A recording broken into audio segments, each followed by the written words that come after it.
Malkajgiri MLA Rajasekhar Reddy arrest అయ్యారు. పేట్ Bashirabad PS కు ఆయనను తరలించుతున్న దృశ్యాలవి. సుచిత్రలో ఓ స్థలం విషయంలో గొడవ జరిగింది. పోలీసులతోటి ఎమ్మెల్యే రాజశేఖర్ రెడ్డి వాగ్వాదానికి దిగారు.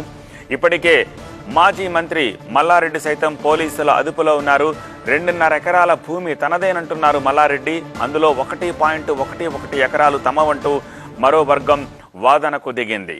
సుచిత్రలో ఉదయం నుంచి ఉద్రిక్తత కొనసాగింది. అయితే వివాదంలో ఉన్న భూమి తమదే అంటోంది మల్లారెడ్డి ఫ్యామిలీ. ఈ భూమిని 12 ఏళ్ల క్రితమే తాము కొనుగోలు చేశామని మల్లారెడ్డి అల్లుడు మల్కాజిగిరి ఎమ్మెల్యే రాజశేఖర్ రెడ్డి తెలిపారు. తమ భూమిలోకి కొందరొచ్చి దౌర్జన్యం చేశారని ఆరోపించారు. అందుకే తాము ఇక్కడికి వచ్చామన్నారు. ఈ భూమి తమదే అంటోన్న మరో వర్గం దగ్గర ఎలాంటి ఆధారాలు లేవన్నారు రాజశేఖర్ రెడ్డి. అయితే పోలీసులు వారికే